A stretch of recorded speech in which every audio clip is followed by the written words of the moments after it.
There is one thing that's gotten more efficient. That is useless emails. People have gotten really good at sending those now with AI. They don't even have to write the things. We have talked about AI many times on this podcast, and the general opinion, not necessarily ours, but others, is that AI was supposed to make us better, faster, more productive. And because of the productivity, all these people were going to lose their jobs. And now we have a study from Harvard that's given us a new term called work slop involving AI. That's not at all, Joe, where people thought this was going to go. Slower, messier, not at all efficient. Well, there is one thing that's gotten more efficient. That is useless emails. People have gotten really good at sending those now with AI. They don't even have to write the things. They give a prompt and AI will write their useless email for them. I think if AI could now call for meetings, I think it could really hurt productivity. Just call repeated meetings throughout the day. Look, I don't know why anybody's surprised by this.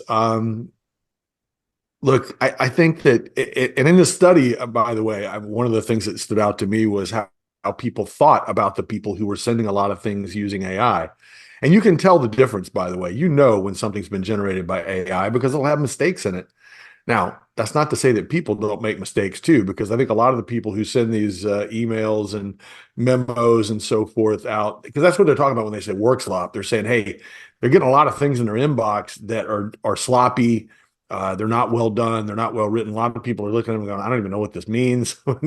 And so they have to stop and they have to figure out what it means and do they need to respond to it. And that delay in their day, it's wasting, I don't know, an hour of their time on a daily basis. Um, I would venture to say that it is an increase from what it was before, but they had plenty of waste before. But I think it's interesting how people, I think, view the people who use a lot of AI, and they don't view them very favorably, by the way. So I think they see people, a lot of the people that are receiving this and complaining about it, the way they see people sending AI is that they're the people that, were wasting their time before, and now they're just better at wasting their time because they're not. In fact, I would say that if you want to figure out who you need to get rid of, go talk to everybody about who they get the most work slop from, and that'd be the person you need to can. So maybe that'll be a way that AI makes things more efficient by figuring out who to fire first. Um, Look, guys, new technologies, this is the way this always works. New technologies take time to figure out how to use them and how to be efficient with them. The internet was no different. I mean, look, we get I get cat videos on Instagram. It is not making my day more productive. Okay, things like that. Um, so it takes time to figure out how these things can be used in business to make things more productive. It's not going to happen overnight. And I think, we've talked about this a little bit before. I think what people are going to find is when they find very specific things they want done and they know exactly how they want them done, AI will be a good tool to use to do those things. They're going to be good for repetitive tasks.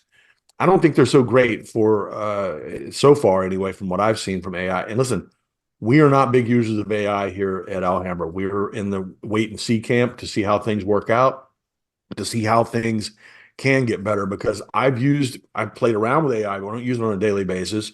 But I found exactly the same thing, which was that I would do something with AI and then I have to go back and review it. So if I have to review the thing, I'm just wasting my time. So we just decided it's not something we want to use right now. We'll continue to monitor its progress, but when you find those repetitive tasks, the AI will be really good at those things. It's not going to be good at creative things. It's just not.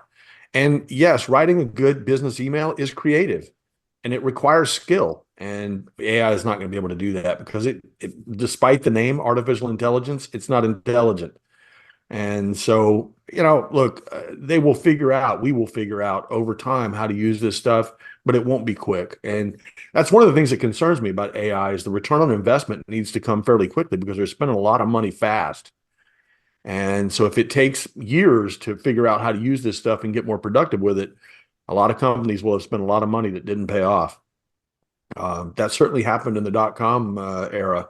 too, by the way. It's not that dissimilar. We built a lot of fiber capacity back then that we didn't end up needing for another 10 years. So maybe we're going to build a lot of computing power now that we can't use or can't use efficiently for a number of years. That would not shock me in the least. So anyway, work slop. Yeah, we try to eliminate that around here, mostly by not sending lots of memos and not having not lots of meetings. So anyway, we'll see how it comes out. We'll see what the next study from Harvard says. Well, just so everybody knows, this is not AI. We are live. We are in person. That's what you see is what you get. So, Steve, we have some clients who are former employees of AI companies, and they said from the beginning, what they said to us, you have to decipher the title. Artificial, you got to understand that. If you rely on that, maybe you're okay. Intelligence, if you rely on that, you're in deep trouble. So is work slop the beginning of realization of artificial intelligence? Yeah, I would also say that one of the things we do is we try to do intelligent forecasts, or we try to, do some smart analysis, but you always have to check yourself. So, Wait. Hold on. We do not forecast. okay, Okay. You knew I was going to push back. We don't I did forecast. that. That's fine. Okay. So, We are so we not in the had a business. We are not in the business of predicting the future because it's impossible. okay. Um, so we do some word that involves saying that we were very suspicious that AI adoption was going to be like other technology revolutions, and it was going to be take a little bit longer. Or let me put it this way: we are contrarians at heart. So when the crowd says this time is going to be different, that this time there's going to be a technology revolution that gets adoption very, very quickly, we are sometimes a little dubious about that. But we do check ourselves. And this is just one more sign that this time really probably isn't going to be different. Because we're seeing things that kind of back that thesis of, this is just not going to happen overnight, that the hype's getting a little ahead of itself, like the internet. I brought up other things like electricity, the steam engine, all that sort of stuff. So we're also seeing an MIT a study that came out that said 95% of AI projects are failing. One of the things I loved about the Harvard study on the Workslop is that 40% are encountering this stuff that's lowering productivity. 18% are admitting to sending it. I'm wondering what percentage is like encountering it, annoyed by it, and sending it themselves. There's probably a few out there. Uh, but what I would point out here is, again, to Joe's point, this is how historically it's usually gone. And it doesn't mean that AI is not ultimately going to pay off. But what I'm taking out of this is what I've been suspicious of, and I think it's getting confirmed, is that there's a couple things you need to really get good use out of AI. One of them is processes, procedures, knowing how you're going to use it, how you're going to implement it, especially in a large organization. And this seems to be a data point that a lot of large organizations have no clue. They're just getting access to it, giving it to their employees and saying, use it. And they're not getting the payoff.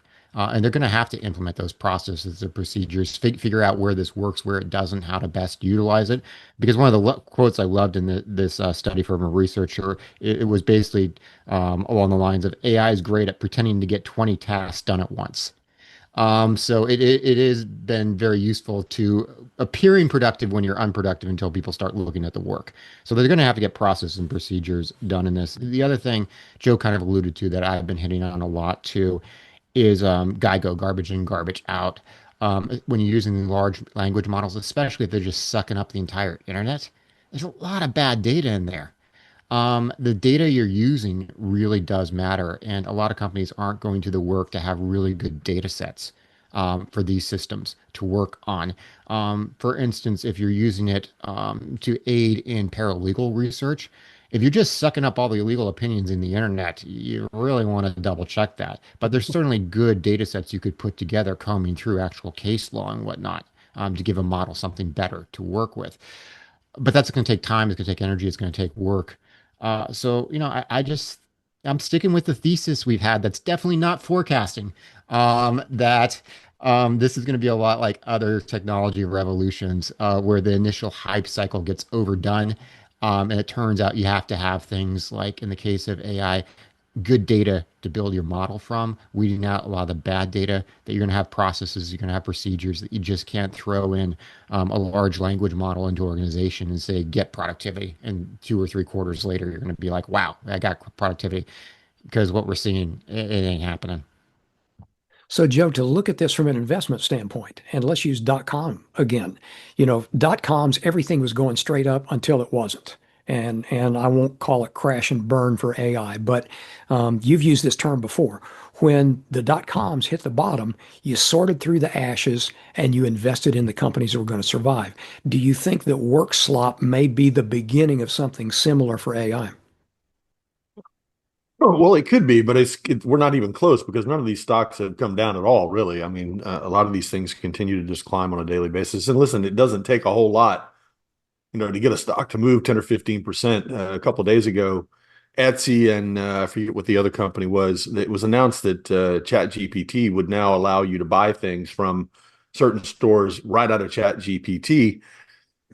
And Etsy was one of those. Stock went up 15% in one day. And the next day, yesterday, it went down 10 because everybody was like, well, that was a little extreme.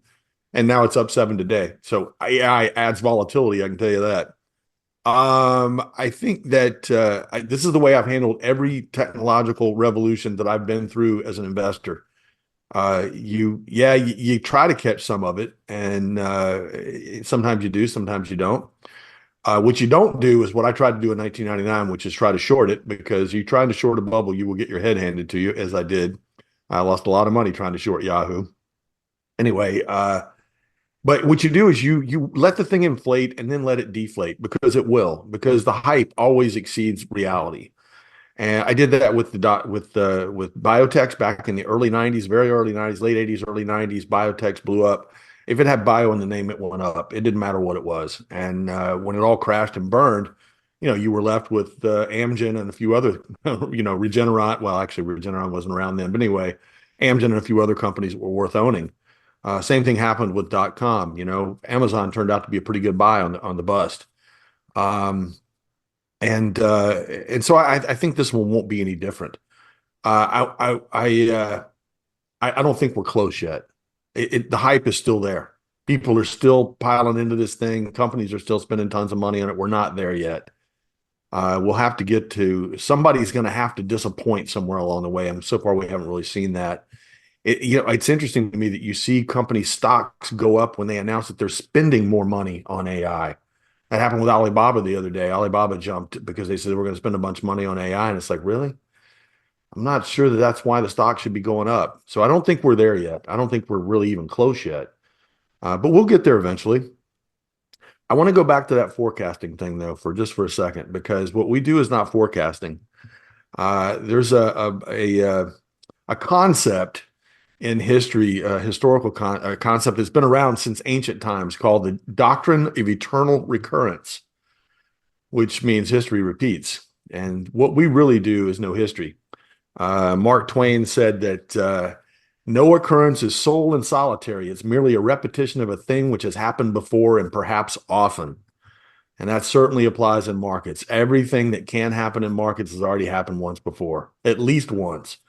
Bubbles, technological revolutions, all these things have happened before. So all you have to do is figure out that history and realize that every episode is not going to be exactly the same.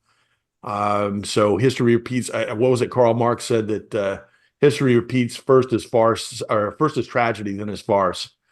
We're not to the farce stage yet with AI, but we'll get there.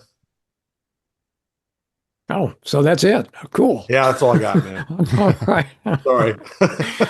Well, for all of you who are watching, we're always here to talk to you about your portfolio and how we can help you. And you can let us know if you'd like to have that conversation by sending us an email at info@alhambrapartners.com.